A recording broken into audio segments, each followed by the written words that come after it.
Hi, everyone. Welcome, and thank you for being here. Also want to thank Legislator Catherine Stark, Supervisor Krupski for being here as well. And what I'd like to first do is if we would just start off with the pledge. Eric? Pledge allegiance to the flag of the United States of America and to the republic for which it stands, one nation, under God, indivisible, with liberty and justice for all.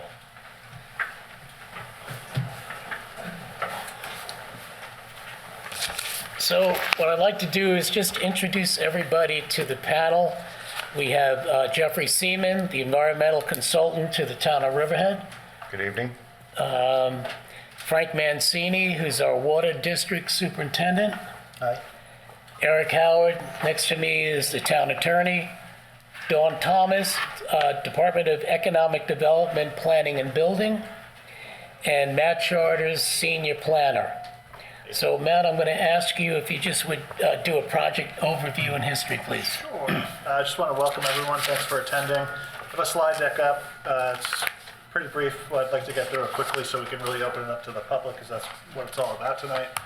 So just understanding some housekeeping. We do have our agenda posted here and just had a live stream. I see we do have some people on Zoom. You can also watch it on channel 22. Bob handled our introductions already. In terms of a project overview, so we at the town kind of first learned about, I guess, the first recent iteration of this project back in March of 2023. That was its former route, which went up 105 and down Peconic Bay Boulevard to Laurel Lane, which is the town line between the town of Southold and the town of Riverhead. The Water Authority did have a sort of groundbreaking event for that iteration of the project and a little press. It seems like things shifted, so we're looking at the newest iteration of this project, which is to construct an 8.5 mile, 24-inch transmission lane main. So this comes from Flanders, under the bottom of the Peconic Bay Estuary, up County Road 105, and then goes onto Northville Turnpike, and then heads eastward onto Sound Avenue, which is town of Riverhead roadway to the interconnection point at the town line. This also involves a booster station at the Suffolk County Water Authority property on Pier Avenue and a future phase 2, which is a future extension between the hamlets of East Marion and Orient and the town of Southold. And then discussion item 2, which is just so the public understands the differences between the Riverhead Water District and the Suffolk County Water Authority. I'll turn it over to Frank Mancini, who is our Water District Superintendent. Thanks, Matt. Thanks, everybody, for coming. So we are the Riverhead Water District. We service almost the entire town of Riverhead with an exception of a little sliver in Manorville. And the Suffolk County Water Authority is a public authority. So in some ways we're very similar, in other ways we're different. When it comes to the quality of water we produce and the regulations through the health department, we're regulated identically. When it comes to New York State DEC, we are very different in that the Water Authority had been given right to serve any parcel in Suffolk County that is not already in a taxing district. So they can lay claim to some of our parcels that we don't already include in our district, but they don't have to by law. It just gives them the ability to. Every time I get bigger, I need approval from the New York State DEC, and they don't. We have additional regulations like supply calculations and things like that. Even financially, we are set up a little differently in that once a public authority gets your money, they can spend it on whatever project they want. If I do any capital improvement to the Riverhead Water District, I need what's called a map plan and report, and I have to present that through a public hearing where there's public questions and I get to answer them, and you guys have probably seen a number of them. So there's a little bit more accountability on the side of a district because everything we do is out in the open. And perhaps that would be one of the critiques of this, is they could do a better job at that. I work for the town board. They are the commissioning board of the water district. They are elected by the people of Riverhead. The Water Authority is structured a little differently. They're, like I said, a state authority, but they do have a board of directors. They are not elected officials, but they are appointed by your Suffolk County legislators. So if you have a disagreement with me or don't like what I told you, you could go talk to my board, and then you could vote against them if you like. If you had a disagreement with the Water Authority, you want to say something good about the Water Authority, you could contact their board, or you could contact your county legislator who has some input into how the Water Authority runs. we're one of the oldest water systems on Long Island. We started in the early 1900s, and the town board has always wanted to maintain control of its public water. It is a large asset that the town owns, and there's a service that we provide, just like we have our own police and we have our own wastewater. And you can call me, the superintendent, and get an answer from me. It's very open, and that's how we run the place. Now, I worked at the Water Authority for a decade. I don't dislike the Water Authority. There's been a long history of Suffolk County Water and Riverhead. We, at one time, had a very great relationship with Suffolk County Water and worked, and on an operational sense, we do. If we have a problem, they always help us, and if they had a problem, we would always help them. In the early 2000s, there was an agreement. They were trying to negotiate a deal to take over the Riverhead Water District because at that time, they were expanding out onto the North Fork, and it was quite obvious right away, because that's what the business I was in was, developing water resources. I started there as an associate hydrogeologist, that there wasn't a lot of water on the North Fork. So the idea that a transmission main was necessary was a very early idea. I have a strategic plan of theirs from 2003 that has a number of transmission mains through Water Authority to get to Southold. So this has been an idea 25 years in the making that we could have been discussing, but now it's become a hot button issue right now. That deal didn't go through, and that was what I would say the birth of an adversarial relationship, not on our part. We don't have any particular problem with the Water Authority, but we find ourselves stuck in between the North Fork, where they have a supply issue, and the rest of their system, the closest part would be Flanders. And from that point on, they have used that authority to sort of challenge everything we do through the DEC at the Water District, and have prevented us from extending our boundaries. And basically, as their own quotes say in the Riverhead Locals article, Water Wars, which I have copies of, it's the manifest destiny. We're going to take over every water system, including Riverhead. So we don't want that. We've just been minding our own business, and we would like to return to a good relationship with Suffolk County Water. That's pretty much it. Any other questions I'll answer when everyone else is done. When we get to so thank you, Frank. Next, I'd like to ask Jeffrey Seaman to discuss the SECRA process, current status of review, and the town's role in SECRA. Thank you for this invitation to address everyone this evening. This project proposed by the Water Authority is classified as a Type 1 action under SECRA, and after the review of the Type 1, it was determined it might have significant environmental impacts within the project area, and therefore the Water Authority is required to prepare a draft environmental impact statement.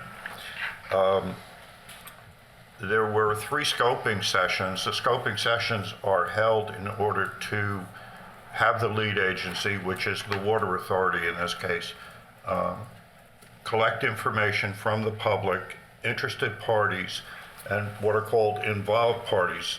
Involved agencies and parties are those that have to issue a discretionary decision to approve any part of the project. For example, if you cross through wetlands, you would need a DEC permit. They would be classified an involved agency. Riverhead's position has been, since the onset of this project, that we too are an involved agency because we have our own wetland requirements, we have site plan review, we own the land that much of this project will cross through, and therefore there will be discretionary decisions required. However, the Water Authority's position is that we are only an interested party at this stage. That would deem us sort of in a lower category to participate in the environmental review process with more significant input. The original comment period on the scope was closed on June the 25th. However, it was extended at request to July 11th. I'm not sure everyone was aware of that extension date due to what we saw was a lack of public announcement and public participation to acknowledge that extension. Subsequently, it's been extended to August 4th, So we are now beyond the comment period for incorporating additional comments into the scope, although Riverhead had requested that we not do that until the Monroe balancing test is completed. We wanted to have additional time to provide input from the public from that particular hearing.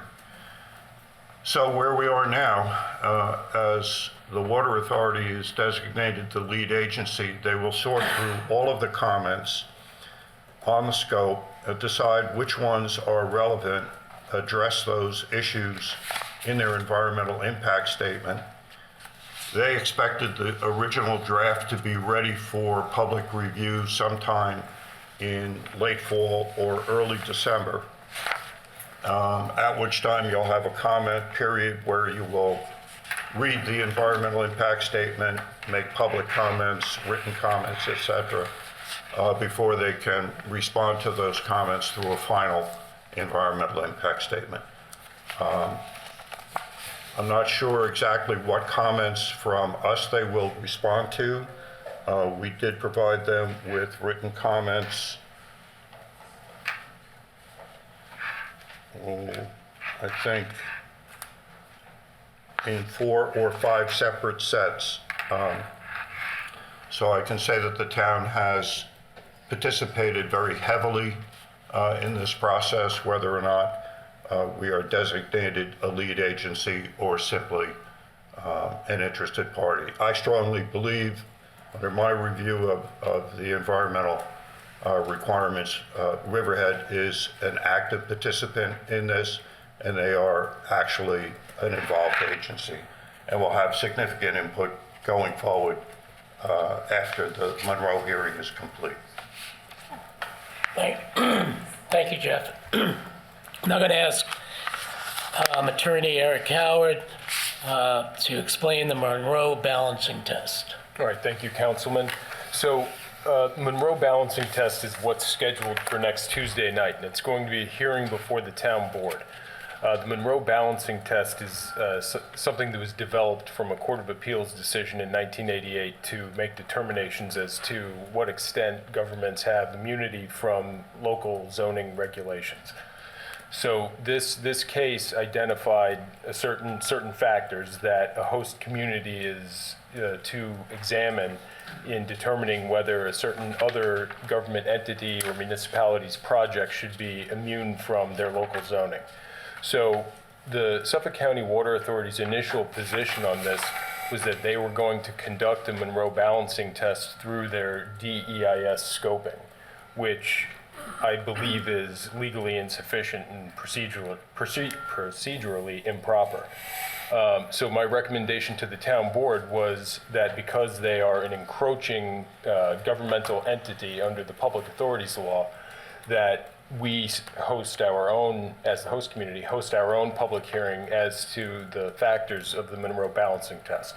Now, those factors examine the nature and scope of the entity seeking immunity, the encroaching government's legislative grant of authority, the kind and function or land use involved, the effect local land use regulation would have upon the project or enterprise concerned, alternative locations for the facility in less restrictive zoning areas, the impact upon legitimate local interests, alternative methods of providing the proposed improvement, the extent of the public interest to be served by the improvements, and intergovernmental participation in the project development process and an opportunity to be heard.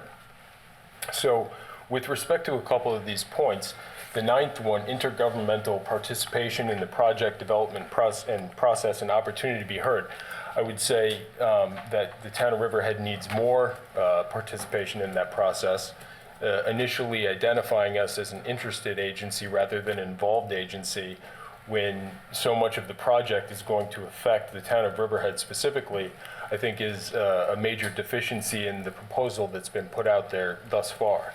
The extent of public interest to be served, right now, as Frank explained, the town of Riverhead is fully serviced by its own water district. So putting all of this water main into town of Riverhead jurisdiction and roads isn't really designed to help or impact the town of Riverhead at all. Alternative methods of providing the proposed improvement, there are alternative paths that we think weren't considered fully through the SEQR process, and that would include taking the main down 25 down Main Road rather than across Sound Avenue. And so really, the town board is going to hear from our planners on the project. They're going to hear from the public on it. They're going to hear from Mr. Siemens, our environmental engineer. And from there, the town board will weigh those factors. And with the information thus far provided by the Water Authority, will make a determination as to what local zoning and land use regulations the Water Authority will be subject to in proceeding with this project. Okay, thank you, Eric. Now, I would just add that we've been given very limited information Correct. on this project. So when you look at the map in terms of what we were granted and to look at, it's just a line on a map. So it doesn't suggest or specify the depth of the pipe where they would lay it. It doesn't say where in the right-of-way it would be. It doesn't identify there's no engineering that's been done. And so even for us to properly assess the environmental impacts on the town, we really would need to know a lot of that detail, and it just isn't available. And I think, that together with the idea that we were precluded, and we actually not litigated, but we brought a proceeding to the DEC to insist that we would be the lead agency, and that was declined. And then further, even to the point of us being just an interested party when the brunt of the entire project is borne by the taxpayers of the town of Riverhead, and the benefit is to the town of Riverhead is literally zero. The water is not provided to us, and so that's the kind of condition that we're operating in here. Right. And I think the insistence on the balancing test being conducted by us, and so they've even insisted that the balancing test be conducted by them, wherein they would say whether they're subject to our rules or not, and the law is pretty clear that Right, that's not how it works. Yeah, so there's not a tremendous amount of case law on this, but the guidance from the state and the case law that there is pretty consistent in that the encroaching entity is subject to the host community's local land use regulations, and that's an assumption that should be made. And so the host community really should be the entity that conducts the Monroe balancing test. I mean, otherwise you're sort of conducting a balancing test on yourself. So to me, that would be something of a conflict of interest, because why would you ever tell yourself that you can't do something you want to do? Yeah, they're judge and jury. Right. Yeah. And so, and then just to, one of the points Dawn made is when we disputed the lead agency, the DEC's determination actually indicated that we were an involved agency. So when they released their DEIS that notified us as an interested agency, that was a little shocking to us, and they haven't done anything or said anything to us to address why that determination was made, contrary to what the DEC's determination was.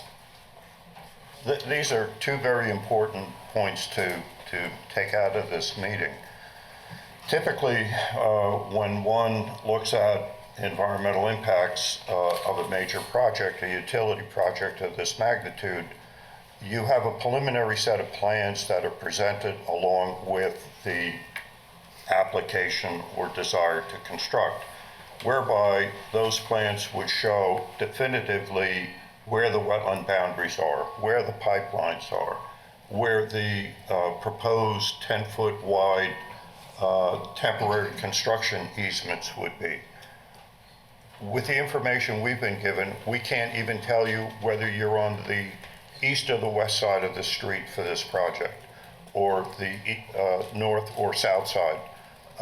So there's virtually no information other than this line on a map, which makes, for me as an analyst, very difficult to determine what the impacts might be, and also what they really should study in the scope. For example, we have mature trees along Sound Avenue. We don't know whether or not those trees will be significantly impacted or marginally affected by this project.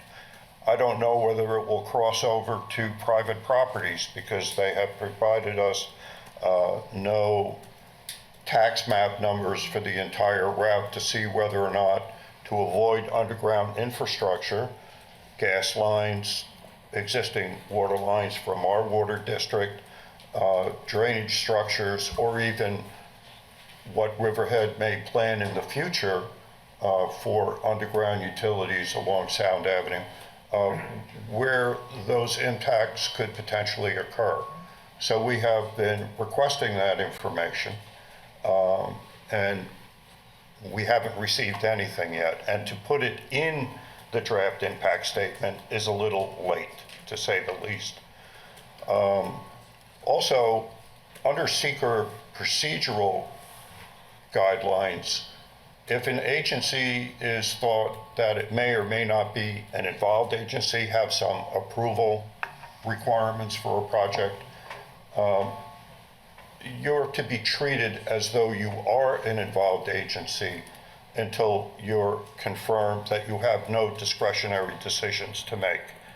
And it would be very difficult for me to accept that we're not involved because all of the land that this will run through in Riverhead is owned by the town. So this would be as if I wanted to build a fence on your property, but you would have no say in where that fence would be, how tall it would be, and how it would be constructed. So I don't think they are up to speed in the requirements of really what the secret standards are. So, thank you, Jeff.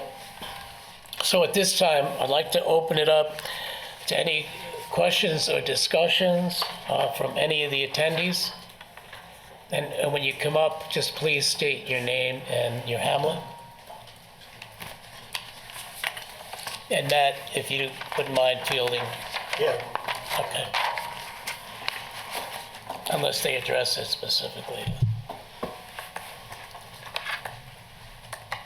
Hi there, Tauki Turchin, Greater Calverton Civic Association President.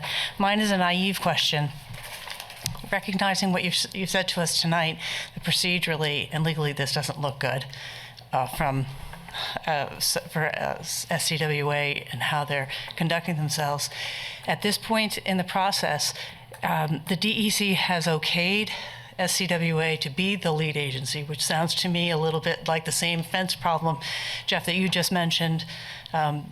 How can you police your own thing? Is there any legal way at this moment to head this off, or are we just too far along in the process? Meaning, their lead agency on their own project. How do we and can we or do we not address that at this point? To me, this is a bit of unusual territory because they are lead agency on their own project. They're also designer of the project. They are financing the project. They don't need to make any application to any other agency for approval, at least under their listing of involved agencies, other than perhaps the DEC for some of the crossings at the waterways. So they have a pretty broad sponsor hand in this, and our goal through most of our comments, and I believe also Southold may have challenged the lead agency status as did Riverhead. But that decision is done. We can't undo that. Typically, legal challenges would happen much later in the process because there are other perhaps administrative roles, including the Monroe balancing test, that might yield a different decision other than one that's been made. And there's nothing in secret that does not prohibit an involved agency coming in later in the project once they're recognized that they're involved. And our goal has been to make sure we have a seat at the table through this secret review process. So we do have the chance to change our status from interested to involved. I would say it's already happened because in our challenge for, or dispute for lead agency, which we weren't successful at, the DEC did, the commissioner categorize the town of Riverhead as an involved agency. So I I didn't read think it's that. pretty explicit in their decision that we are. How the water authority continues to reference us otherwise is, I don't really understand, but it's explicit. Okay, thanks very much. Yep.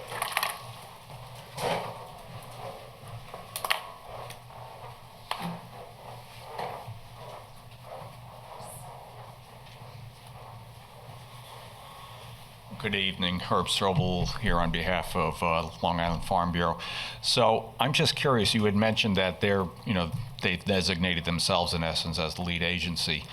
So just from a practical standpoint, when if this project goes through as they're proposing, when they go under State Route 25, the State Highways Department, or excuse me, Department of Transportation doesn't get involved, or? So right now, the project isn't proposed to go down that way. It's going under the bay, and then it's going down 105, and then it's going down Sound Avenue.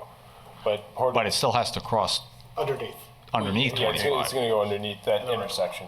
Well, that's my point. If it's going underneath 25, doesn't state DOT have to be involved? And then similarly, if it's going to be along County Road 105, isn't the county at least an interested agency, and are they listed as such? I would assume so. The county is, the DOT, I don't believe they listed. Also, when they come up from under the river, they will come up through the golf course at Indian Island and then run through the campground for a portion Right. of this. So the parks trustees are responsible for that, both environmental review and recommendation whether or not to issue easements for that. And that may be a whole nother category for alienation of parkland to be explored. That's not Riverhead's direct involvement, but your answer is yes to your answer. They would be an involved agency. They would need an approval from the DOT to even cross beneath it. Okay. But it's hard to tell what they will need because we don't have a real detail on where this pipe is intended to be laid. So, it really just leaves us, without information that's needed. And I recognize you don't have those details, but again, just supposing that, let's say, once this pipeline goes along Sound Avenue, at this point, you don't know whether it's under the roadway, whether it's, in the right-of-way to the side of the roadway. Correct. And I think Frank can speak to that. I mean, the Riverhead Water District, to my understanding, has its own infrastructure within the soft shoulder of Sound Avenue, and it crosses the road. Yep. So it's hard to even say, how to avoid the town's utilities, how to avoid other public utilities that are in the ground. We don't have a lot of information. And so that presupposes, I completely agree, and I suppose that presupposes then that the Water Authority at some point in time would have to coordinate with Riverhead Town as far as where their infrastructure would be installed, and then who's responsible then for, presumably they would be responsible for getting the roadway back to its original condition, correct? Excellent point. Yes, but, and for that, they need a highway permit, which involves the highway department's approval. And I think collectively, I can speak for, we've had a team working on this pretty intensely for several months. I think collectively, we felt that this, at this stage, should not have entered the environmental review process. It appears that they are trying to build the plane while they're flying it, and that's never a good option. Doesn't usually end well. Right, so we're not going to get on board quickly until we have some of these issues resolved. And the major one is the submission of design plans. So my final question is, to your all's understanding, which I realize is limited at this point in time, what is your understanding of their timeline, their anticipated timeline? I would opine that they're going to march forward with what they're planning to do. which is a bit of a mystery to the rest of us. But how would that look then? I mean, in terms of, how would that actually play Much of out? this depends upon how they respond to the comments on the scope.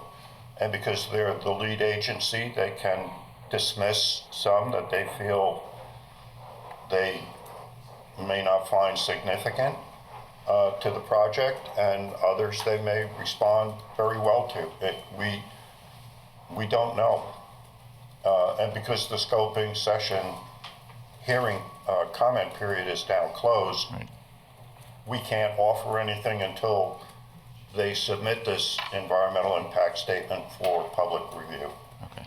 And they would need easements throughout the town, most Yes. likely, although we're, again, not sure where they're intending on putting the pipe, but that would need to be negotiated with the town, and the road repair issue that you mentioned, I think would have to be dealt with in that context. But again, Yeah, any relocation of Frank's Yeah. pipes. Right. I can exactly. speak to the next stage of what the actual design would look like. They would call in what we call a design markout.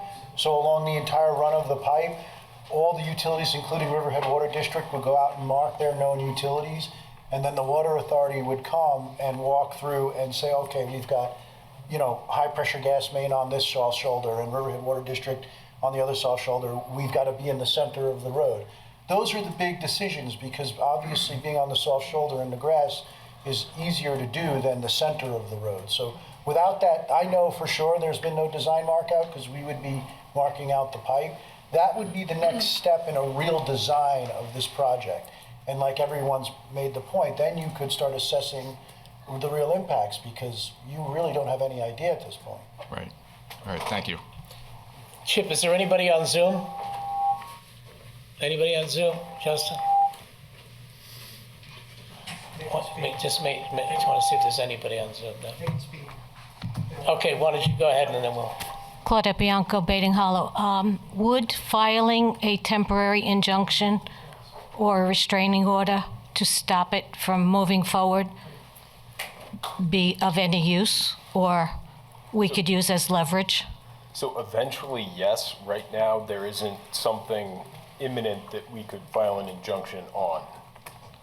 Right, so there would need to be, because they're still in the environmental review phase, so they would need to get closer to the end of that with, I guess, more clear plans of when they intend to start and how they intend to start it before we would do that. Or if they actually start it? Well, correct. Thank you. No, is there So just something? to clarify for the panel, so the Zoom is up and running, and we have folks right on the screen there who are in the Zoom room. And they're unmuted on our end, but they're muted on their own end. So we just ask everybody in the Zoom who's looking to participate and make comment to just do so in a respectful way. Because as I said, we have everybody unmuted. So Councilman, if you want to just call somebody to speak, if they want to speak, you can indicate by waving through the system, or Yeah, I see a like that, I gentleman guess, is there. working as well. So either way. Somebody's waving their That always hand. works, I guess. But unmute himself. so if you just want to unmute yourself, Yeah. sir? You need to unmute yourself. I can't see the name. Okay. That's it. Is it me? He's doing. Turn this down. Do you have channel 22? Oh, wait a minute. Yeah, you need to. We're turning this up. There you go. Turn this Okay. up. Hello, can you hear me? Yes. Oh, come on. Can you hear me? Yes. Can anybody hear me? Yes. Yeah, You'll we hear can me? hear you. Okay, hello. My name is Thomas Burton. Now, I live along Church. I live on Side Sound Avenue, and I believe I've been hearing that this concerns me. You don't know which side of Sound Avenue you'll be digging up. Is that correct? Yes. Well, we're not digging it up. The town of Riverhead isn't doing the work. It's the Suffolk County Water Authority. And yes, we do not know which side they intend to use. Well, I'll tell you one thing. My name is Karen Lee. I live on Church Lane and Sound Avenue. And my other question is, and I think you touched on it at the beginning, if there's not a better route to do this, but also, why are we doing this? It seems to me to take water from Riverhead, which has its own water shortage problems, and, you know, especially this summer, we realize this, sending it out to Southold, when they have a lot of farms that have to be watered, which had been done probably with wells. Their population is probably less than Riverhead's. So I think that diverting water from here all the way out there is going to bite us in the future when we need more water for our needs. In the butt! I guess I'll Sorry. answer that in that there's a little misunderstanding in that they're not going to withdraw water from the town of Riverhead. From what they've said, they're going to withdraw water from the Flanders area in the Central Pine Barrens of roughly 6,000 gallons a minute and send it through the transmission main that passes through Riverhead, ultimately going to Southold. And that would be that But was one if of my they- questions. Oh, go ahead. If they dig our property up, what happens? If they just come through my yard one morning and digging it up, can this be a possibility? Yes. I Yes. guess. Oh, Yeah, based on the plan right now. Well, they need an There's- easement. They would they legally they would need an need easement where the pipe in order resides. to do that. But they would have to touch base with you and explain what it is that they're looking to do, and they would have to secure an easement to go along your property. well, and if I didn't want to do that, what would happen? I would have to what? They could condemn it. Right. They have the authority to take, unfortunately. Wow. Something like the And Public would Water they Authority's given a compensate lot me for the of taxes I leverage. pay? If I pay taxes on this property, would they compensate me on something Yes, Yes. for that? yes. The law would require you to be compensated if they condemned the easement. Otherwise, you could negotiate a price with them. Okay. All Okay. right, that brings me to another question about, you said it's going to come through out of water out of the Pine Barrens. We saw a few months ago a tremendous fire in the Pine Barrens. Is there enough water to prevent that from happening in the future, or to be able to fight those fires? You take water from one place and bring it to another, the place that's taken from is going to suffer ultimately. Also, I remember a few months ago a hearing about Riverhead Town supplying water to Southampton for this new school district or whatever it was that they wanted to put in, and they want to use our water for that. We're also supporting the jail over there that's using our water. Somewhere, we may need more water for ourselves in the future. I think the Southampton project involves the Riverhead Sewer District, which is another important resource in that the town of Riverhead would desire to use that capacity on its own projects and protect our water quality within our town boundary. It's a little different, but I think your concerns about the Pine Barrens are valid. They've made statements that they have this 6,000 gallons a minute on hand. I've in fact challenged that through my comments. I don't believe that to be the case. I believe they will just have to permit new wells within the Pine Barrens for that additional withdrawal from the New York State DEC. So Karen and Thomas, So I then we'll want. look at wells having more salt, possibly coming into these wells because you're digging deeper. Anything's possible. Just like people at the Water Authority, my background's in hydrogeology, and we're part of what's called the New York State Sustainability Study, where we're all actively working with the U.S. Geological Survey and New York DEC to install large wells throughout Suffolk County. And what we're doing is defining the freshwater and saltwater interface. Riverhead has 7 outpost monitoring wells with it, and the Water District paid for 2. They were $500,000. They're 860 feet deep, and our permit requires to test them every 2 years, so we monitor the movement of the interface. I think there is a lot of water in Suffolk County. It needs to be managed properly, but personally, I think this may be jumping the gun to commit. This is our last line of defense, the Central Pine Barrens, and to commit to just going into it right away while we have this raging irrigation issue where 70% of the water we produce as drinking water suppliers is used for irrigating our lawns. I think we probably need to rein that in before we commit to large withdrawal from the Central Pine Barrens, but that's only my personal opinion. And I think soon we'll learn more about how the whole aquifer system works. So Karen and Thomas, I want to thank you. We are just as concerned as you are, and we take your concerns to heart, and we just need to move on because we have other people that want to speak. Thank you so much. Let's don't let my water bowl run dry. That's all. Thanks, Mr. Merrick Scott. What does the dog have to say? Okay, we really appreciate the town of Riverhead taking the time to listen to this. Thank you. We like this. We This is appreciate good you as well. democracy. Thank Like you. the dog. Yeah, we like dogs. They like the dog. Give a bowl of water. Very cute.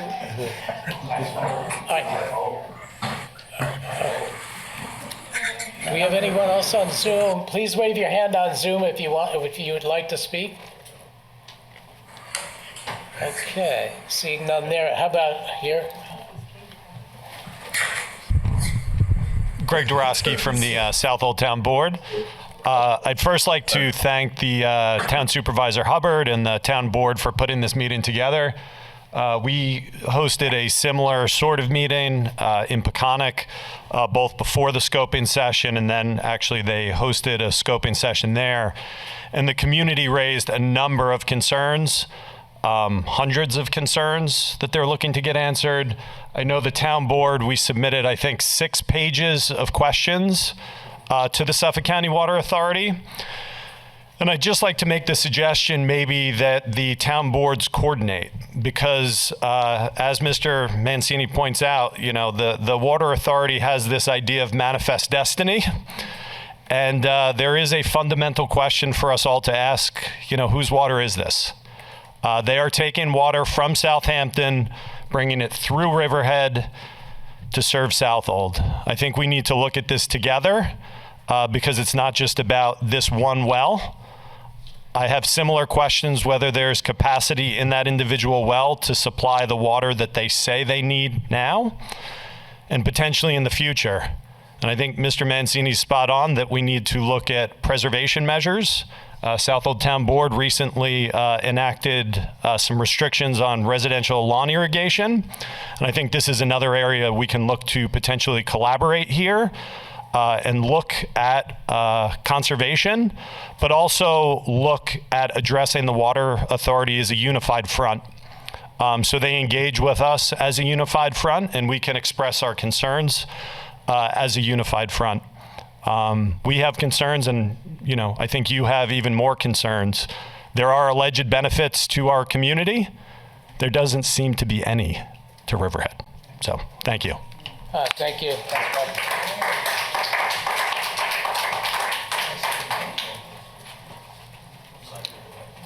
Okay, more?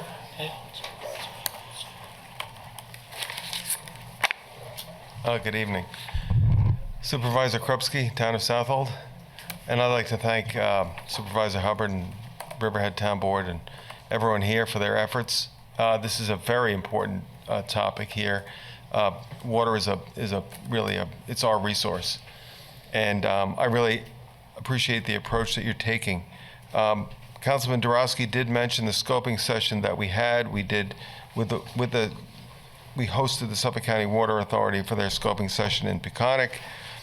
Some of the questions that we asked really directly to Riverhead and certainly to Southampton, where the water would be coming from. And some of them haven't been discussed openly, I don't think, in that the USGS, as Frank Mancini mentioned, is doing the groundwater study, and they finally concluded some of their work in their field work in Orient. And for anyone to propose to move water that far through different boundaries and through different watersheds and through different aquifers without considering the work of the USGS doesn't seem to make any sense at all from a resource management standpoint. Orient Association also did their own water study, and I don't believe that the Suffolk County Water Authority has taken that into account either. And so there's been a lot of scientific work that's been done recently that should be considered. One of the things that I know Mr. Mancini just brought up is the amount of water that's in Southampton. And so there's a finite amount somebody brought up earlier about the firefighting efforts. If there's a big wildfire in the Pine Barrens, and there's all those, you see the southern flea beetle killed all the pine trees. There's quite a bit of wood there, quite a bit of fuel. If there's a fire there, it would take quite a bit of water to fight that effectively. So if they're going to try to rely on one source, coincidentally, where there's also a planned sewage treatment plant there, I think there would be a groundwater, effluent would be groundwater discharge. So I don't know how that would affect water quality. But there's going to be one source to supply the whole North Fork, all of South Old Town, possibly the whole South Fork. I don't know what their conditions of their supply wells are there. Maybe further west into Brookhaven. There's a finite amount of water. I don't know who's done the work to really determine is that enough water. And one of the questions we asked, of course, relates to Riverhead. Will this be enough water to supply Riverhead? Is that a possibility that this is one of the intention when that water comes in, that there would be enough to supply? I don't know what the town's use is right now. So I really do like this approach that you've taken. I really want to compliment you on it. That we have a lot of similarities here. You know, I was asked earlier about what the town of Southold, and the letter that I sent was signed by all 6 members of the town board. What is the town of Southold's stance on this? And I said, well, we're looking for some public benefit, because that's really what it's comes down to. There's a lot of money that's going to be spent here. It's going to have a lot of long-lasting impacts, and I appreciate that you're looking into retaining and maintaining Riverhead zoning and land use authority. That's really important. That you're not going to let any of that get eroded. So thank you for that effort. Thank you. Maybe I should just speak for a second on well withdrawal, because unless you're in the water business, you probably don't know that much. So I would consider a large capacity well about 1,200 gallons a minute. So if they were to develop those large capacity wells in the Pine Barrens, you'd be looking at 5 or so of those. It's unusual for us to cluster wells close together because they cause what's called a downward hydraulic gradient, where you're essentially stressing the aquifer and causing a cone of depression. That can impact surface water bodies and things like that. Generally, our systems on Long Island are set up the same.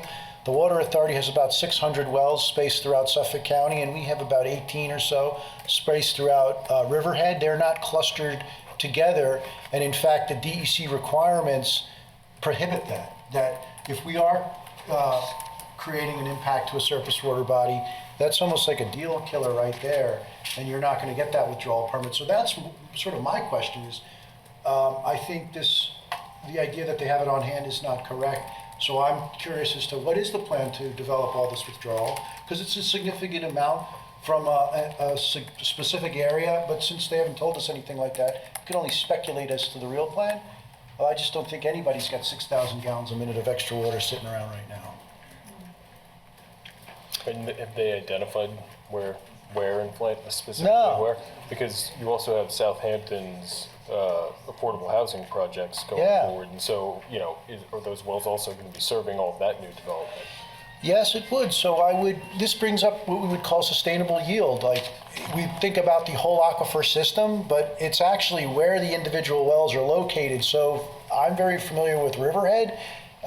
Right about where the Timothy Hill Ranch is, Northville Turnpike, is where we lose a condition that I would refer to as freshwater to bedrock, where the aquifer extends all the way to bedrock. From that point on, it tapers off and there's a saltwater wedge.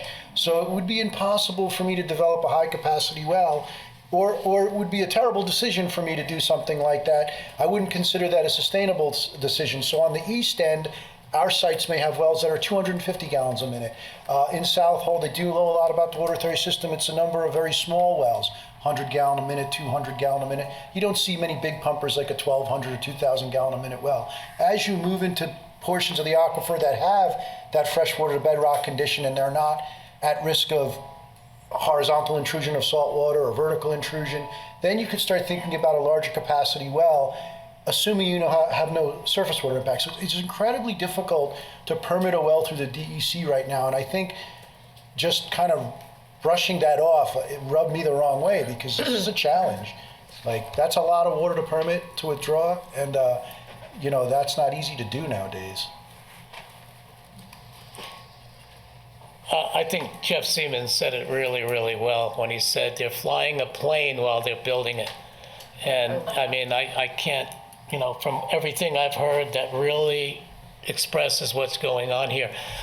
Does anybody else? Well, okay, we have somebody else. Oh, so Barbara, thank you. Sure, sir. Good evening. Thank you very much for this opportunity. I appreciate the town putting together this forum. My name is Barbara Blass. I live in Jamesport. I submitted extensive documentation on the scoping, for the scoping in connection with the EIS. And I'm more concerned right now that the Monroe test and where the town is going to land with respect to, is it going to be a partial immunity, complete immunity? As far as I'm concerned, as far as I read anyway, Monroe deals with exemption and immunity from zoning. And there are applications and permits that are outside of the zoning code that are discretionary on the part of the town of Riverhead.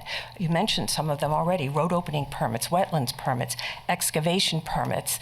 There's a special permit that's within the zoning code itself, but those are discretionary decisions, and the Water Authority made the assumption prematurely that Riverhead had no discretionary authority, and as such removed them as an involved agency and relegated us to as a interested party.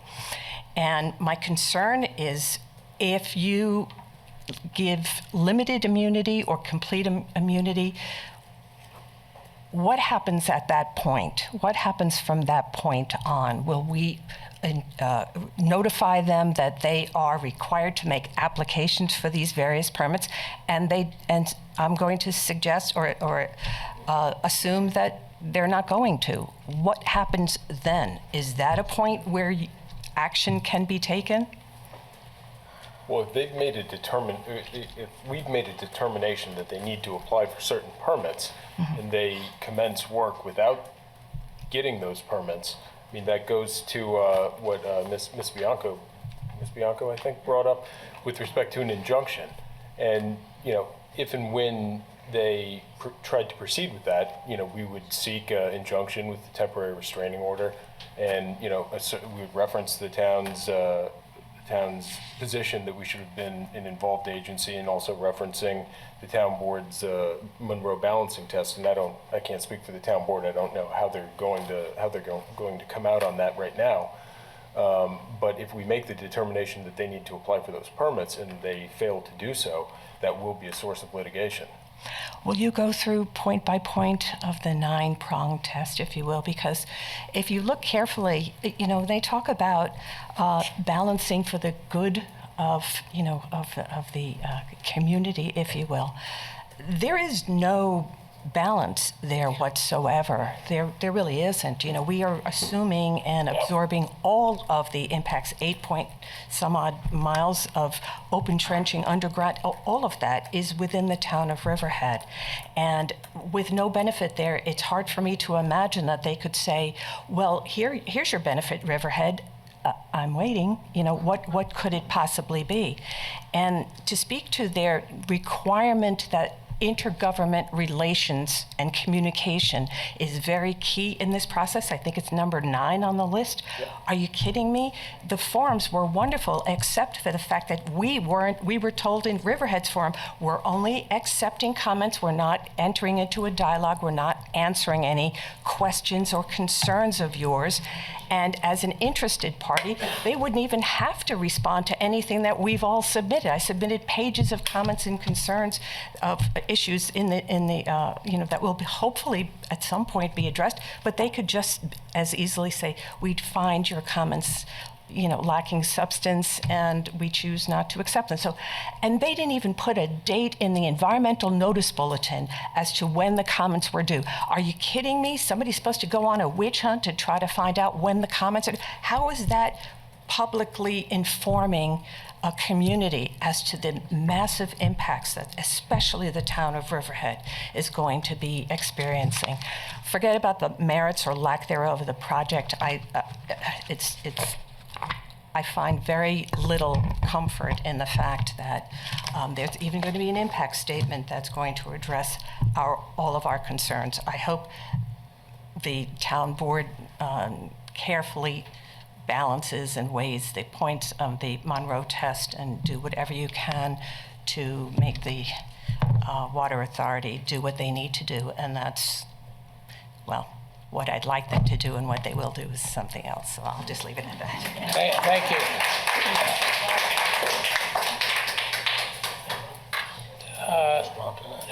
Yeah, do you have, I think Jeff has a response. I just have a comment to that. And I too cannot predict where the Monroe balancing test will land. But one of the reasons I'm hopeful that there is some authority granted to Riverhead in the review process is that that may be our only leverage to assure that mitigating measures are carried out to the fullest extent practicable. If we do not have any strong control in a permitting or decision-making process, even through seeker, then we're left somewhat up to the decisions of the lead agency to decide what mitigation they feel is appropriate, not mitigation that we feel is appropriate and can be enforced. Is that somebody waving their hand on Zoom? Like something? Is that the white wine? Okay. All right. Yeah. So I just want to say, oh, John, I'm sorry. Go ahead. That's okay. Sorry about that. That's all right. John McAuliffe, Roanoke Landing. I wanted to ask Eric to clarify something. He said that, if I heard it properly, that the costs all come on Riverhead and there's no benefits. The costs, are you talking about direct costs or the disruption kinds of costs on the? Well, I don't know that I got into the cost specifically, but to the extent that there is, cost to the town of Riverhead, whether it's, inconvenience or Oh, I'm not minimizing that. I just wasn't sure whether there was. Those are all things that would have to be considered by the town board in the Monroe balancing test, and how they sort of grapple with whether they're going to give any immunity or any kind of deference from discretionary actions or anything. That all go into that consideration. Okay, that's helpful. And you said no benefits. Somebody in the audience raised the question of whether Riverhead was potentially getting some of this water. Is that? No, the project doesn't propose any water supply to the town of Riverhead. Okay. So, if I'm Suffolk County Water Authority, I'm, suggesting or arguing that the public benefit be considered more broadly in that they will be supplying water to Southold. I think the town board's analysis needs to be more focused on the public benefit to the town of Riverhead, which I think at this point, and based on what we've gotten from the Water Authority, is lacking. Well, and I'm hearing from the two people from Southold that there's not a lot of enthusiasm at that end. And so my question comes back to this question, who is the Suffolk County Water Authority? I mean, who is it that they've gotten approval from to create what is not felt by the direct population affected and the direct population inconvenienced? How do they operate on their own, or is ultimately, do we go to the legislature of Suffolk County to challenge that decision and say that that's a project that's simply not appropriate? Right. I think you go directly to the Water Authority, but who do they? And you make that pitch to their board of. Yeah, but that's like any institution, it has its own logic, and whether it's imperial or simply bureaucratic self-interest. The question is, who above them can say no? you can't do it.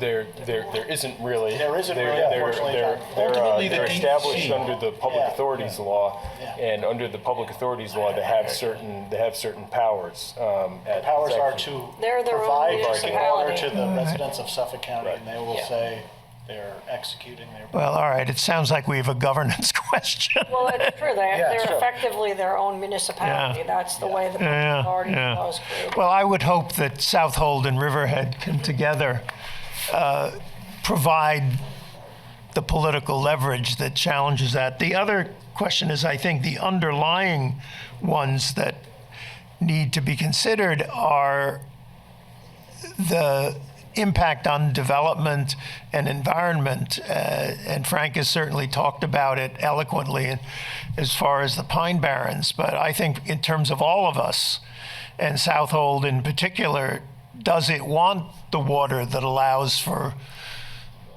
new developments? Does Riverhead want the water that would allow for new developments? And I think We don't get the one. we're struggling to preserve here, and Southold is also struggling to preserve its identity. And this seems like one of the lines that can be drawn through whatever means is possible that protects this whole area. So I congratulate you for this, and thank the Southold people for adding in their opinion. John, I brought printouts because I wanted people to understand what to do. This is the Water Authority's board meeting schedule for this month. They have one board meeting, a copy of all the legislators. This is their permit from 1941 that gives them the right to serve, and this is a history of news articles them speaking about the River Water District. But this information is probably what you're looking for. You could go talk to their board like you often come to talk to ours. You Well, could talk to hopefully the with more legislator. effect. I mean, who knows? They only put it 1 month, they only list the board member meetings the month of. Yeah. I just noticed today. So All right, well, as I say, I congratulate both you and Southold for finding the way to draw the lines. Frank, maybe we can make that available Yeah, to the civics. yeah. If you want to send an email, email it to me, I and brought then we'll copies. make it available to all the civics so they can put it out there. Sorry, Talkie Church and Calverton Civic once again. Could you please briefly explain the difference between Riverhead Water District as its entity and Suffolk County Water Authority, which is under a state oversight? Would you explain that oversight and why there's a very defining difference between these two entities, and what entity would we be going to, as John was just asking, to complain about Suffolk County Water Authority and how they're a utility? And my last one was, thank you for offering it to the civics. Would you please put it up on the website, town website, the same way you did for the announcement for this meeting, just as big in that same area? I think many more people need to understand it. Thanks. Well, I think what you're getting at is the right to serve in, who decides who can serve who public water, and that would be the New York State DEC. And being this Suffolk County Water Authority is a state authority, perhaps there would be a conflict of interest. If you look back in the recent history, you've seen director level positions at Suffolk County Water immediately move over to Region 1 director. So is it the same pool of people making decisions? It appears to for me. These are not bad people, and perhaps you want to contact the Water Authority Board and thank them for something, but if you want to contact them for any reason, they have board meetings just like us. Like I said, the things I brought kind of tell that story. How was the Water Authority established? It was established by the New York State Conservation. At that time, it was called Water Power and Control Commission, and this is called the Water Supply Application number 1930. This created Suffolk County Water. This is what all their legal positions are based on, and it's something that not many people have ever seen in their lives. So I made a bunch of copies for people to learn about, what makes an authority an authority. They're given tremendous responsibility, and they're given tremendous flexibility and leverage to execute that. So there's nothing legally preventing, say, the Riverhead Water District from taking your rates and running our water district into the ground.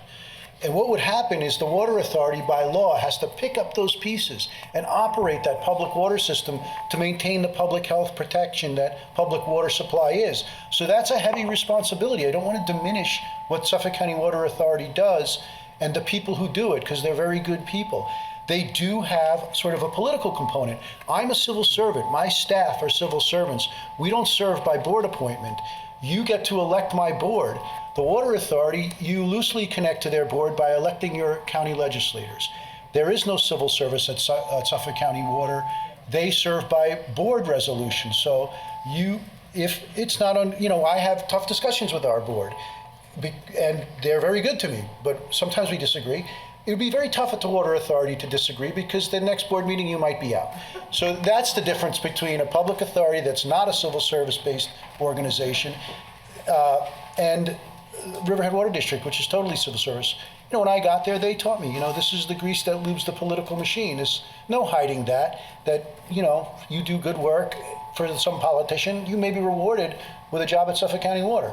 But that's not just the Water Authority, that's all of these things. And I don't want to diminish them in any way, but it's the reality of the two organizations that we don't have anything like that. You have to be a civil servant like myself to work at Riverhead Water District, and it doesn't work that way. Does Ms. Stark have anything to contribute to this? She's totally supportive. It's up to her, but she's been super supportive of us, and she's very approachable. I can say the legislature appoints one board member. Oh, really? So where did the rest come from? We don't have any control over the Suffolk County Water Authority. Really? Public utility, we appoint one member. So someone must appoint their board. I always thought it was the legislator. No. Interesting. So even I don't understand how the heck it works. Oh, good. More state oversight, the Public Utility Commission? Honestly, I was mistaken. I thought they were appointed by the legislator. Interesting. So that's a mystery. I have no idea. Okay. Sitting there and you're throwing me under the bus. No, not you. Do you want to get that? So then maybe you don't go to your legislator. On the microphone. I haven't the slightest idea then who you would go talk to, because it does A follow. lot of people assume that because it's Suffolk County Water Authority. Yeah. We're very smart in creating their name. Yeah. Interesting. Well, it does sort of follow the politics of Suffolk. Like the politicians who run the Water Authority are generally aligned with the party that controls Suffolk County.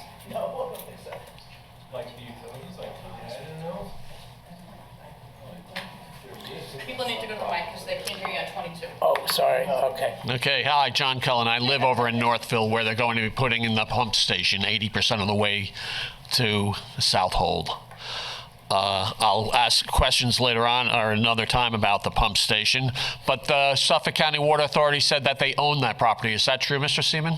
Because before I heard you say that Riverhead owns all the property going. They have a approximately 2-acre site on Pier Avenue on the north side, north of Sound Avenue. Right, they cleared that land already before the open comments were over, just to let you know. No, actually, I did question them in writing about the clearing. Okay. I hope that Riverhead and Southold towns can get together. I think it was a great idea by Councilman Dorsky over there from Southold. It would be a wonderful thing, and if it does happen, I hope the 5 other people at the table here, other than Councilman Kern, are part of that discussion, as I hope that Southold would bring in their other team, other than their council members. I think it's a great idea. I don't trust Suffolk County Water. This is $240,000. Can you mute whoever is speaking? Oh, you'll get a chance to speak right after John speaks. And I'd hope you'd include our legislator, Catherine Stark, also to that conversation. I think it's very important to be on top of Suffolk County Water Authority. I think their scope was a waste of my time going to. Everybody had questions. Nobody got answers. Yep, I was there as well, John. I know you were. I know you were there. I know Frank was there. Yeah. But I made my written comments on the computer. I'm still waiting.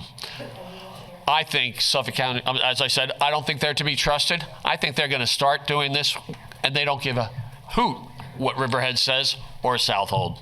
So I hope that the 2 teams can get together, slow the process down, and get it done. If it's going to be done, do it correctly and let the people know. Thank you. Thank you, John.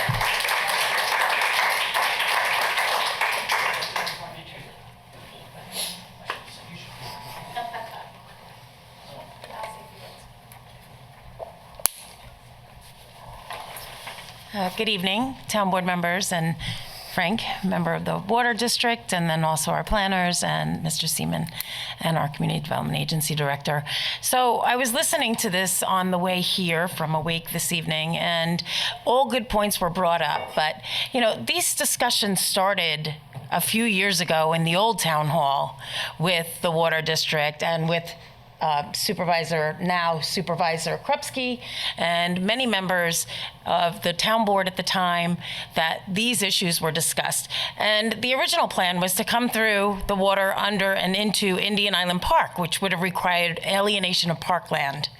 So we won that battle in saying, don't come through there. But now they came up with a new direction that will really disrupt traffic and the lives of people that live and travel in the town of Riverhead on Sound Avenue. And all that traffic will be diverted to 25. The road restoration and the staging on a narrow roadway, on a two-way roadway, where it doesn't seem that our roads are ever getting any relief during the year. It seems like it's year-round that we have traffic, and now we have people racing to and from the ferry. And I see a lot of road rage on Sound Avenue, where people want tractors to move out of the way, and they want people to move out of the way, and they're just passing through. So there are some serious concerns there. I did hear the mention that there is no benefit, Mr. Howard, thank you very much, to the residents of the town of Riverhead.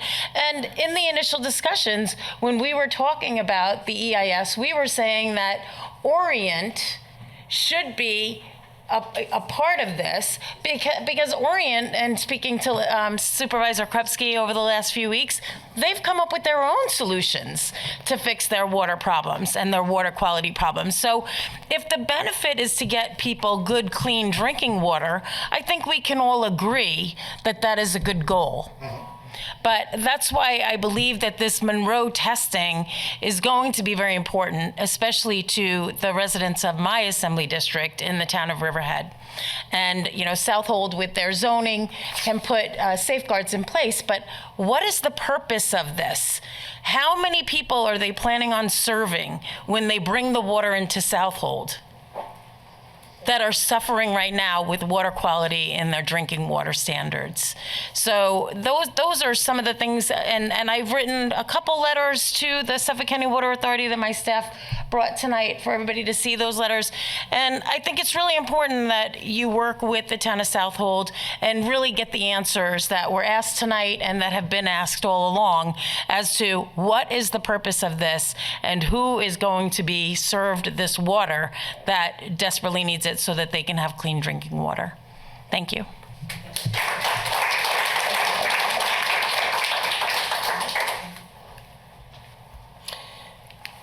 Justin, anybody on Zoom? Anybody on Zoom want to speak? Okay. Stephen Ann, maybe? Oh, Stephen Ann. You want to unmute Stephen Ann?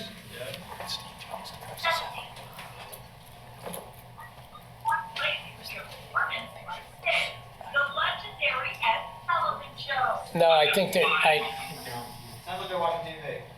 Yeah, okay. All right, so does anybody else want to speak before we wrap? Oh, yeah, one more, okay. I just had one last comment on the cost to the town of Riverhead. Our staff, our town attorney, our highway, all of this, tonight, we have hired consultants to say that we are not paying for this in all respects, economics included. You know, I even put that as socioeconomic impact in the for them to consider in the draft impact statement.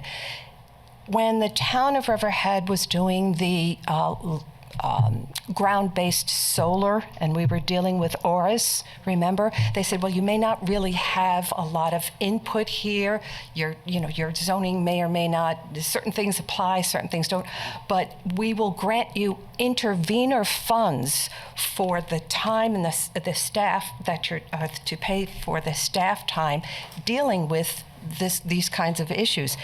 maybe there's some analogous or parallel requests that can be made at this, because we're going to end up in the red. Seriously, we already are probably, right? Nobody's compensating, and when you talk about these incestuous relationships between the DEC and the Suffolk County Water Authority, let's not forget the Pine Barrens Commission. Pine Barrens Commission is paid for by the Suffolk County Water Authority. They pay them. They share a lawyer. And they share a lawyer. All of that, to me, sounds a little bit incestuous. That's all I'm going to say.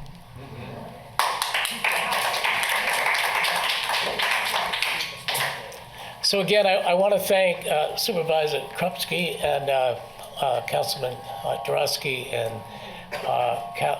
Legislator Catherine Stark and our Assemblywoman Jody Giglio, everyone that came out tonight and everyone that spoke tonight, and certainly the panel. Matt has a couple more things. Oh. Yeah, we're going to go through some of the questions that we received online. Oh, sorry, I didn't realize that. So go ahead, Ben. Go ahead. So the first, we got a set of questions from Kathy McGraw, who couldn't be here tonight. So the first was, will Suffolk County Water Authority be making community benefit payments to Riverhead for the extensive and lengthy disruption the project will cause along the roads in Riverhead, and especially Sound Avenue, which is a heavily used historic corridor all year round, and especially in the summer and fall, particularly since the town of Riverhead will receive no benefit whatsoever from the water extension to Southold? Her second question was, has there been or will there be an in-depth environmental study not only of the impact of installing the line under the Peconic Bay, but also of maintaining it in that sensitive location? And the third was, there's a planned pumping station at the corner near the corner of Pier Avenue and Sound Avenue. The property abuts homes. What noise is generated by such a pumping station, and what measures will be taken to assure no adverse impact on the adjoining neighborhood? Okay. How do we want to address this? So those great questions that we have no answers to. Yeah, unfortunately, we don't. Yeah, go ahead, Eric.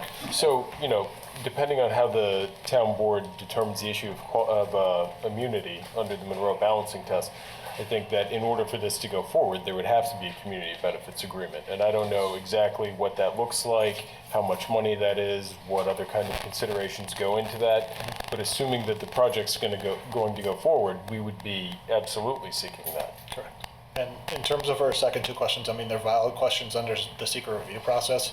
I'm hoping that Kathy made those comments on the scope, but I'm not too hopeful that they'll actually be answered. Well, I don't. Maybe Frank can tell us how much noise a pumping booster station, generates. I would assume they were going to build it in a concrete building, is not that loud. We operate a few. You could go stand outside one of our sites and you might hear a buzz. And then if we lose electricity, they're likely to have a backup generator on something as important as this. So that's loud. That would be under an emergency or load shedding type of scenario. But I don't know that noise is a huge factor. Yeah. And Frank, to the question about the line going under the bay, is there any similar infrastructure that exists now that's that deep? Hampton Bays just put a horizontal line under the Ponquag Bridge, so it's not impossible. I think the configuration of the system is a little unusual in that originally the first design had a pump station at Indian Island. You generally want to pump your water in the beginning of the transmission main. So I'm just thinking, I don't know how they're going to generate that type of head, because that pipe's going to dive deeply under the Peconic and then come up to grade. So you got a lot of change in pressure at that low point in the pipe. It's going to be super high pressure for that water to make its way all the way to Pier Avenue. It's an unconventional setup. Maybe it will work, and I'm not questioning their engineering staff. They happen to own Pier Avenue. I remember they bought the station, the parcel, thinking it was going to be a well site. In fact, in one of my letters, it's their former chairman, writing a letter to Riverhead saying that they would be willing to back off opposition to us serving the EPCAL parcel, which they've opposed for 20 years, if we simply let them develop that site as a well site. It's a deal we would take. Unfortunately, the water quality didn't work out for them, so a deal never materialized. But I just printed up because I thought it was a kinder, gentler water authority that seemed to be willing to communicate with us and maybe work together. So I thought, hey, why not print this up? James Gorin was the chairman. He's a very nice man. All right, our second question we had take this whole back. Was from Jen Hartnagel from Group for the East End. She thanked the town for organizing the forum and included her comments on the scope. They're very vast and well informed. I don't really want to go through all the comments on the scope, but I think it's all good stuff. And lastly was from John, which John, I think you got a lot of your questions answered. It was about participation, really about the Water Authority and Southold being part of the process. And Legislature Stark. Kathy, we can turn over to you. Yes, so I wanted to make a correction. I was mistaken. 5 board members are appointed by the legislature. Staggered every year, right? Yep. So apologize for that. No problem. I just don't want everybody bombarding you. You're available ready to talk. Well, like there's a whole slew of legislators you can talk to. Yeah, and so, of course, as the political winds change, the appointments change. So. Yeah. But not quickly, because it's every 5 years. Yes. Not quickly enough. So that just happened. If everybody's not paying attention, politics and stuff have changed. The Water Authority's board recently changed from one party to another. We have a lot of rhetorical. Mark Hobner from Aquabug. We have a lot of rhetorical questions tonight, so I have one. Apparently, I remember from the scoping session from SCWA that this is a 2-phase project. Okay, and the second phase is in Orient and Greenport. Past Greenport, Orient and East Marion, who have the saltwater intrusion problem that need the water, but they're not funding. They're not planning, they're not scoping, they're not doing anything for part 2. And I want to know what 8.6 million gallons a day is going to do for those people at that end of the island who need the water. I'm missing the logic on this. So the rhetorical question, crew. Glynis asked that question, similar question, and they didn't have an answer because it is unusual. Like, we couldn't do this at Riverhead Water District because I would have to use my ratepayer money to do something like this, it would have to benefit all the ratepayers. And since the water's only going to Southold and nothing's coming back to the system, I couldn't make that case that, hey, the town of Riverhead, you should pay to solve this problem. In our case, the beneficiaries of the transmission main, which would be Southold, would pay for the main, because we're less flexible financially than a public authority. So they did start the project targeting the water quality in Orient Point, but then they backed off, and I don't know why they would be willing to pay for this, a system improvement they're calling it, and then not from Southold to. That's a question for them. Well, they didn't answer. I asked the question at one of the hearings, and they couldn't. So the other thing is, Frank, we talked about numbers forever. So Riverhead's baseline water usage for all of the district is 3 million gallons a day in the winter. Yes. This is a very stable population.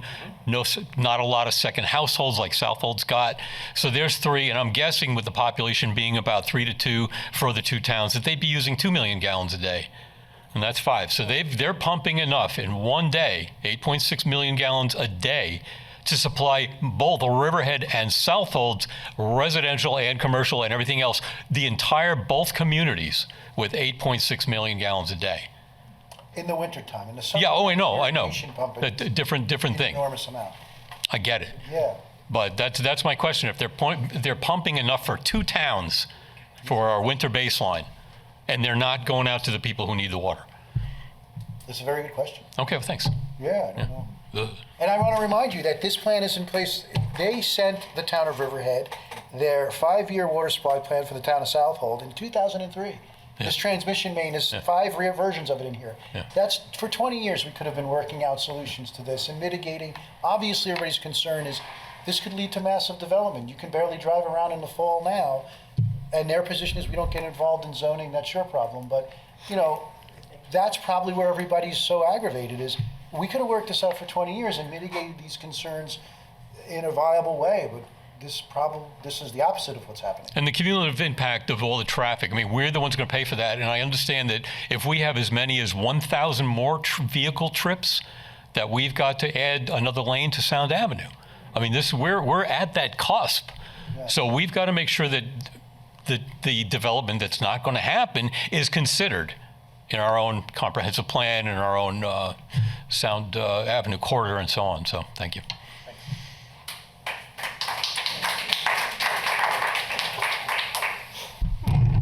The longer I stay here, the more questions I get in my head. So, I wanted to ask to be made clear on Riverhead's desire, if the Suffolk County Water Authority were to say to Riverhead, one of your community benefits is we're going to give you some of the water in some way, shape, or form. Right now, that doesn't exist.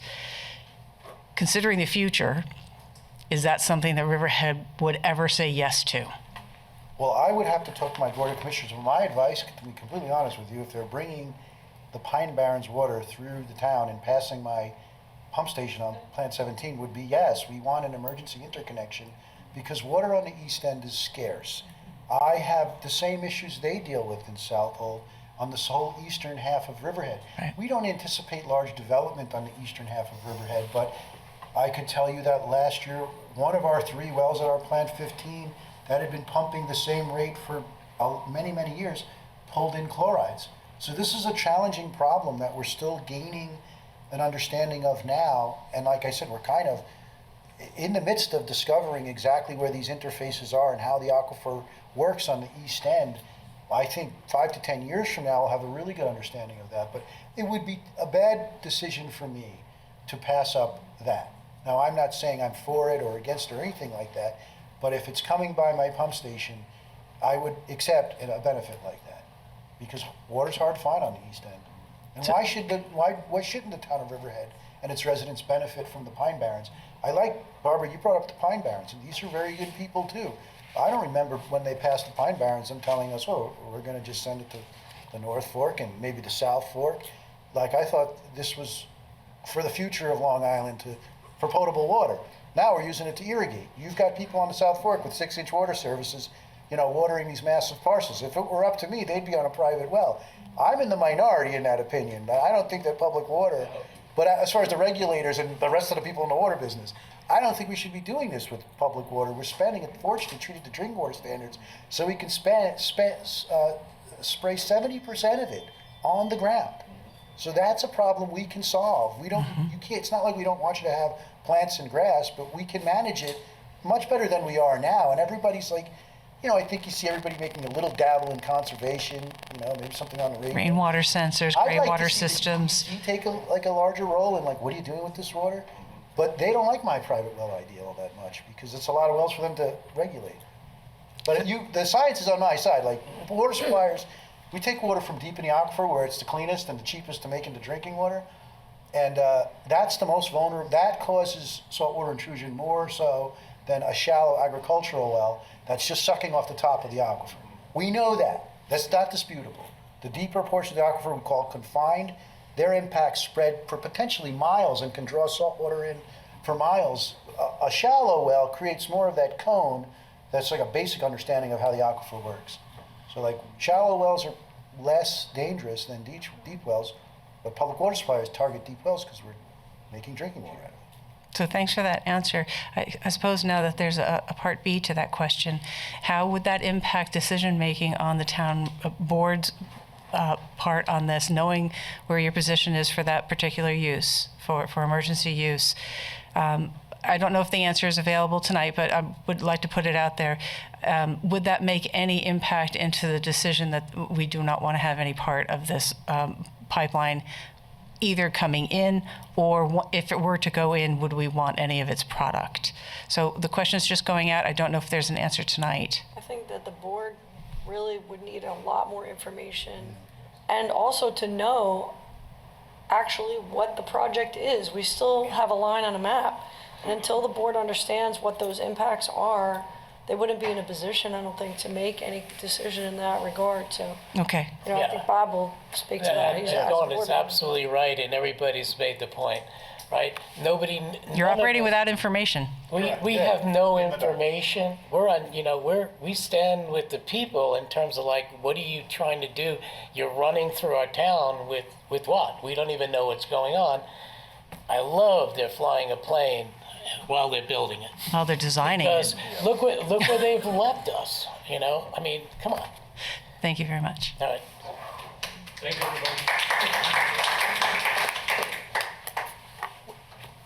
Good? Yeah, we're good. Sorry that I forgot about the emails, but we got them out.